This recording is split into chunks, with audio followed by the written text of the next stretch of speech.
The African Union is joining the rest of the world in participating at the Expo 2020 Dubai. The Continental Bloc Roundtable Conference with CEOs will conduct a tally of progress towards the 2063 agenda. The exhibition is going to wrap up at the end of this month, with President Cyril Ramaphosa expected to attend for South Africa. And let's speak now to our senior politics reporter who is in Dubai monitoring the situation there. Ziyanda, good morning to you. And I suspect that the conversations, as they may be around the Dubai 2020 Expo, but perhaps it might not be incorrect to say that all of what is happening there overshadowed by the events that are happening in Ukraine. Certainly, Goli, that's true, but at the moment we're currently at the AU's pavilion, and this is where then there's going to be a roundtable of African CEOs to do a tally of, Agenda 2063. In fact, the theme is leveraging Agenda 2063 for private sector trade and investments development in Africa. And I've got the Deputy Commissioner for the AU Expo 2020, Mr. Charles Jr. Thank you so much for joining us on Newzroom Afrika. I mean, if you look at the theme that you have, you are basically trying to get more private sector investments. But when we look at the ramifications of the COVID-19 pandemic and vaccine apartheid in particular, the African continent was found caught with their pants down, in essence. Yeah, thank you so much for having us here at Newzroom Afrika. We are glad that you're here, and thank you for the question. Actually, I'm going to reverse exactly what you said. Because of the COVID-19 pandemic, we need more investments, because we are now in the process of trying to make sure that Africa builds back better and builds back resiliently. So no matter the situation with the COVID-19, but we want to progress. And that's why we have organized this event, which we are calling the CEO Roundtable Conference here at the Dubai Expo. The idea is that we are here showcasing an Africa that is open for all opportunities. We are here showcasing an Africa that is full of opportunities. We want to tell our own story as Africa.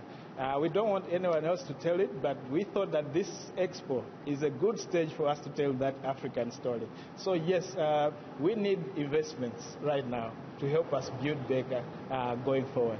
So the potential of Africa and the discussion of that is not something new. In fact, at some stage, there was the whole story of Africa rising, a decade or two ago, if I'm not mistaken. So when you look at how far we've come, it seems that there's a lack of trust and confidence in African governments to be able to achieve the goals that it has set out for itself.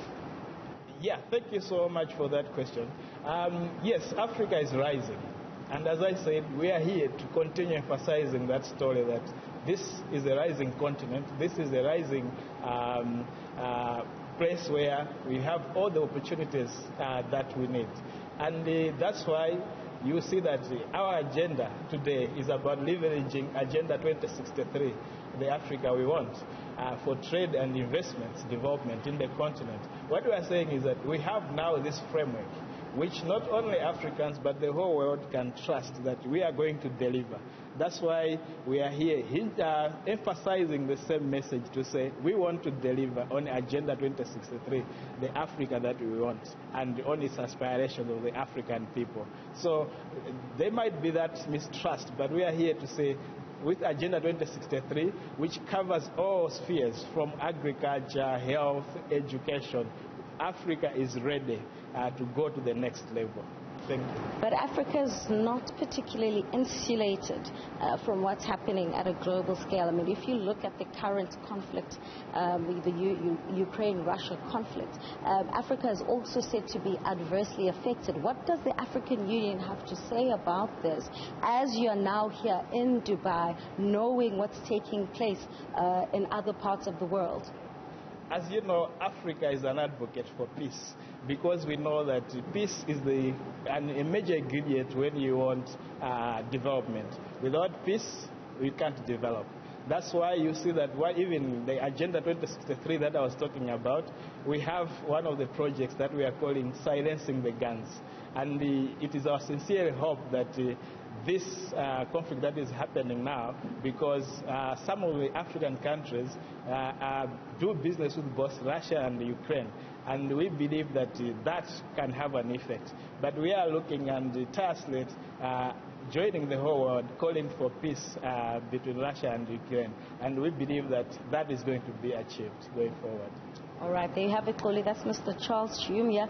He is the AU Expo 2020 Deputy Commissioner. Certainly, as you rightfully asked, Koli, that the events that are taking place are still, lingering in the air here. But I can tell you, when you go around and visit the various pavilions, there is still a sense of optimism that together with the 192 countries that have gathered here today, that there is a way to come together and solve global challenges. I tell you what, we were meant to be at the Ukraine pavilion, but that was since rescheduled. There's also the Russia pavilion, which is still open, Koli, and we'll also be taking a turn there to see what the mood is like over there. Koli?